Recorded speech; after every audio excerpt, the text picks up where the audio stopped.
그 사는 재미가 쏠쏠하거든요. 우리 할 거 많네요. 다 쓸어갔다. 20몇 개를. 소액 많이 얘기를 하시는데 소액으로 가능한 데가 지금도 있습니까? 지금 초보자들은 뭐부터 해야 됩니까 지금? 아, 초보자들. 네. 근데 이 초보자들도 돈 많은 초보자가 있고 돈 없는 초보자가 있어요. 아 저희는 돈 많은 초보자. 돈 많은 초보자. 네. 이때 돈은 어느 정도일까요? 일단 3억 이상. 아, 3억 이상? 네. 저희 분들은 돈이 많으시더라고요. 네, 저도 3억 이상 투자를 안 해봐가지고. 제 생각에는 3억 이상 정도 있으면 네. 그 동네에 A급을 사야 돼요. 만약 무주택자면. 그래서 네. 일단 자기의 그 청약 점수를 보시고 자기가 요새 뭐 특공도 있고 일반도 있는데 그래서 지금 그래도 이제 새 아파트고 앞으로 뭐 2, 3년 동안은 큰 위기는 없다는 가정하에 네. 이제 그 안정적으로. 근데 제일 중요한 게 이제 자기가 또 주택이 있어야 되잖아요.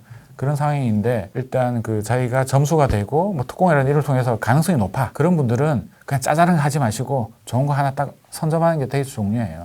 그렇게 하고 근데 만약 점수가 아예 안 돼. 근데 언제까지 기다릴 수도 없잖아요. 그럴 때는 이제 투자에 영역을 좀 해가지고 분양권 투자를 한다든지 그다음에 좀 분양권 투자가 그래도 이제 안전하니까 좋은 거 위주로 아니면 기존에 있는 뭐 갭 투자라고 하잖아요. 그죠? 그런 것들 중에서 약간 A급 위주로 이런 식으로 한다든지 이런 식으로 하시면 되지 않을까?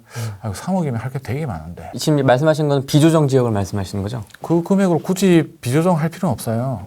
자기가 살고 있는 곳, 자기가 이제 울산에 살고 있으면 여기는 원래 비조정이니까 울산 좋은 거 사시고 서울에 계시면 이제 서울 사면 되는 거고 투자 쪽에서 이야기 나오는 게 그런 게 있어요. 자기가 살고 있는 지역에서는 가장 좋은 쪽으로 가야 그 자산을 늘려가는 게 맞고 그런데 요것만 있으면 자기 집만 오르면 나머지 애들도 똑같이 올랐잖아. 그죠? 그러니까 힘들어요. 그래서 자기가 살고 있는 집을 만들어 놓고 나머지 여윳돈으로 예를 들면 요즘 유행하는 뭐 비조정 지역이라든지 이런 걸 투자해가지고 돈이 생기면 살고 있는 지역에 이제 좋은 식으로 다시 또 업그레이드하고 이런 식으로 계속 하다 보면 이제 그 지역에서 좋은 지역을 찾게 되잖아요. 그죠? 여기서 한 단계 더 넘어가게 되면 각 지역마다 A급 지역이 하나씩 갖는 거예요. 그냥 해운대구 하나 갖고 있고 수성구 하나 갖고 있고 뭐 이런 식으로. 그래서 각 요지에 하나씩 들고 있으면은 아무래도 좋지 않을까. 물론 이제 종부세 때문에 뭐 그런 또 애로사항이 있긴 하지만 그건 네. 이제 플러스 알파의 개념으로. 그러면 좀 많지 않다. 에쿼티가 뭐 1억 이하, 여의치 않다. 무주택자인데 뭐 5천만 원에서 1억 정도로 볼까요? 일단 자기 집에 대부분이 들어있기 때문에 투자할 수 있는 돈이 열이 솔직히 별로 없어요. 그래서 보통 5천에서 1억 뭐 이 정도 수준이 아마 제일 많지 않을까 싶긴 해요. 예. 그 투자할 수 있는 투자금으로. 그래서 제가 제일 좋아하는 게 이제 5천에서 1억 정도 투자할 수 있는 가성비 좋은 분양권하고 갭 투자가 일단 제가 그쪽이 물론 이제 분양권보다는 갭 투자가 전공이지만 네. 저는 이제 원래 분양권으로 초기에 하나 3번 말아먹은 기억이 있어가지고 아 그렇습니까? 분양권을 최근까지 잘 안 했어요. 예전에 그 뼈아픈 기억 때문에 갭 투자만 열심히 했었고 계속 공부를 하다 보니까 아까 말씀드린 것처럼 그 동네의 분양권의 피해가 정말 중요하다는 거를 깨닫고 나서부터는 분양권을 열심히 했어요, 제가. 그래가지고 이제 분양권도 투자도 했었는데 그런 걸로 봤을 때는 일단 분양권이 좋은 게 뭐냐면 초기 투자금이 작아요. 5억짜리 아파트면은 계약금 10%에다가 피를 주면 돼. 그렇게 하면 투자할 수 있잖아요, 그죠? 그리고 장점이 취득세가 없어. 일단은 안 내. 전매 가능한 시기에 등기 치기 전에 팔고 나오면 돼요. 이런 식으로 이제 하게 되면 상대적으로 이제 적은 투자금으로 이거 그 부동산 투자에 좀 찬맛을 느끼지 않을까라는 생각이 들어서 이제 분양권 투자는 해볼 만하다.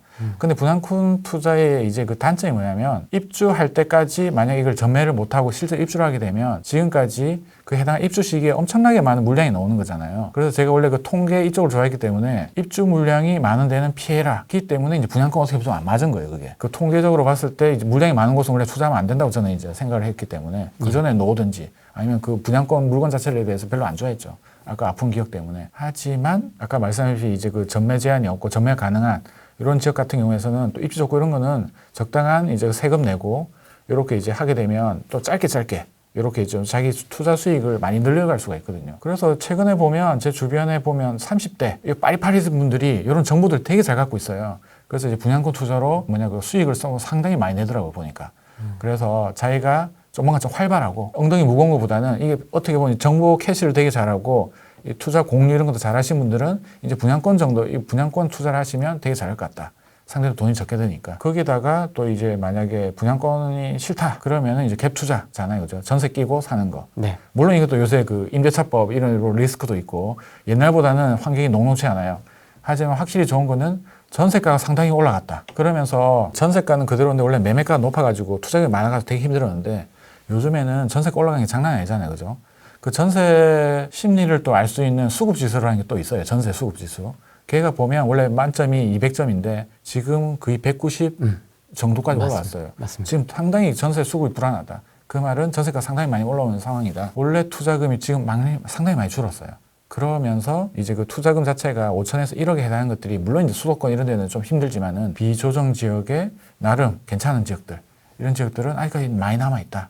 그래서 이걸 통해서 또 비조정의 장점 그거잖아요, 그죠? 일반 과세다 플러스 알파에 해당하는 중과를 안 맞기 때문에 이런 것들을 이용해서 물론 예전에는 이제 그 한 바퀴만 돌리면 2년만 되면 일반 과세가 됐는데 그게 끝날 쯤에 요새 그 임대차법에 의해 가지고 계약갱신 청구권을 쓸 수가 있잖아요, 그죠?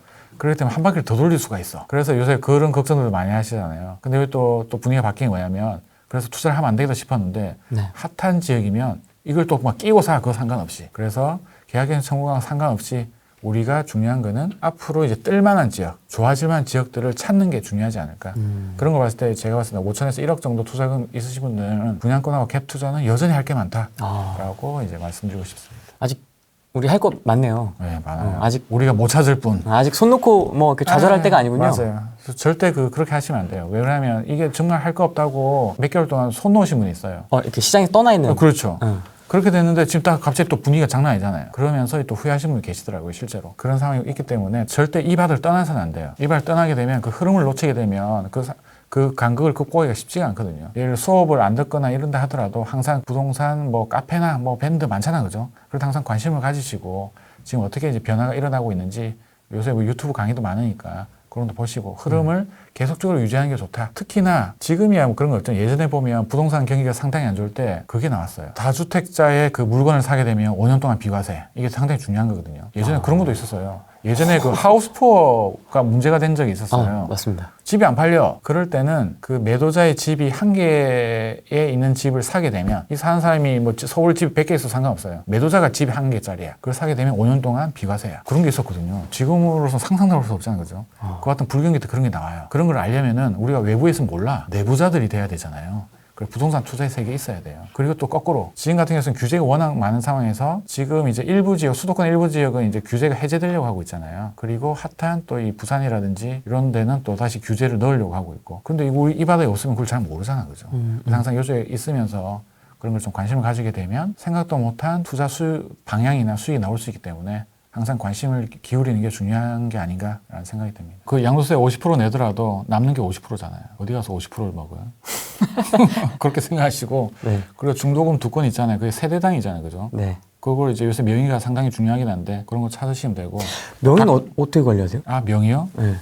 어차피 세대당 두 건, 그리고 이제 또 말씀드린 게 가끔 가다가 최근에도 그게 하나 나왔는데 명의가 필요 없는 게 있어요. 중도금 대출이 필요 없는 거. 중도금이 없는데 잔금으로 끝난다. 그럼 법인도 되잖아, 그죠? 최근에 울산에도 뭐 그런 게 있었어요. 그게 이제 원래 그 법인이 중도금 대출이 안 나오잖아요. 그런데 물론 이제 핫한 지역은 그렇게 안 해주죠. 그런데 이제 그 일시적으로 이제 그 미분양 난데 이런 것들은 법인과 같은 이제 가수요가 붙도록 중도금 대출을 아예 없애버렸어요. 물론 개인도 당연히 없으면 좋잖아요, 그죠? 그런 식으로도 있어요, 그게. 그거를 알기 위해서는 계속 뭔가 어딘가에 붙어 있어야 돼. 네, 그걸 말씀드리고 싶은 거죠. 물론 이제 FM은 뭐 세대당 두 건 이런 식으로 딱 제한이 있긴 한데 또 이렇게 자기 세대당이잖아요. 내 세대, 우리 부모님 세대. 뭐 이렇게 할 수도 있는 거고. 아니면 또 처갓집 세대. 다주택자분들도 지금 고민이 많거든요. 다주택자분들도 아까 말씀하셨던 그런 갭투자 전략을 좀 취하면 될까요? 어떻게 하면 좋을까요? 일단 다주택자가 지금 상당히 힘들잖아요. 뭐 네. 다주택자뿐만 아니고 이제 법인까지. 네. 일단 취득세가 일단 3주택 이상이고 법인이면 13.2%. 양도세도 엄청나고 보유세도 겁나고. 그래서 아까 말씀드린 것처럼 3개월 동안 사람들이 거의 패닉에 빠졌다. 그러면서 이 재미있던 일화가 뭐냐면 부동산을 못 사는 거예요. 왜 그러냐면 앞으로 올라갈 거는 물론 이제 취득세보다 더 많이 벌면 되잖아요. 그러면은 취득세를 그렇게 많이 내더라도 하면 돼. 근데 문제가 앞으로 어떻게 될지 모르잖아, 그죠? 네. 근데 그때 당시만 앞으로 최근 이제 규제 나오고 나서 3개월 동안은 되게 점점 분위기가 안 좋으니까 사람들이 패닉이 빠지면서 일단 파는 거에만 신경을 쓴 거예요. 종부세 무서우니까 살 생각을 안 하고. 그냥 사람들이 계속 이 부동산 투자했던 사람들은 너무 힘들어. 그 사는 재미가 쏠쏠하거든요. 무슨 말 알겠죠? 그래서 사지를 못하니까 제 지인 주변에서도 보면 그 돈으로 막 차를 사. 보통 때 못 샀던. 원래 투자하시는 분들은 차를 잘 못 사. 그 감가상각이 워낙 심하기 때문에. 그래서 차를 샀는데 또 최근에 다시 분위기가 바뀌었잖아요. 취득세 13.2%를 내더라도 취득한 사람이 나타나고 있어요. 종부세보다 더 벌 자신이 있다. 막 들어오고. 근데 이거의 이제 단점은 앞으로 일어날 일인데 이제 자기가 그걸 예상을 하고 어느 정도 좀 느낌이 오면 그렇게 투자한 사람들도 생기고 있다. 그러니까 확실히 예전과 지금 분위기 좀 바뀌고 있어요. 지금. 오늘인가? 오늘도 신문에 나왔어요. 그 강원도의 이제 모 지역이 투자를 해가지고 공시가 1억 이하짜리를 다 쓸어갔다. 20몇 개를.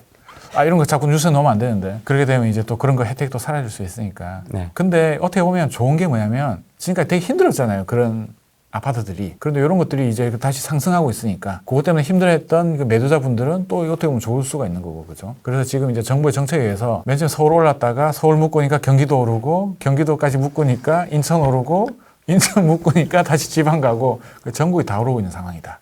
거기다가 공시가 지금까지 이제 그 1억이라는 거는 진짜 안 올랐는데 얘들까지도 들썩거리고 있는 상황이다. 그래서 지금 정부 정책에 의해서 어떻게 보면 지금 전국을 다 오르고 있는 지금 결과론적으로 봤을 때 그 중간 과정을 빼든 하더라도 이런 상황이 지금 벌어지고 있잖아요. 그죠? 요게 지금 이제 그 어떻게 보면 트렌드, 다주택자들이나 이제 법인들이 지금까지 이제 투자하기가 좀 애매했었는데 1.1%만 내면 되는 거잖아요. 그게 정확하게 공동주택 가격이라고 있어요. 그거는 한국감정원에 가보면 공시가격 알림이라고 있거든요. 그럼 동호수를 치게 되면 딱 정확하게 나와요.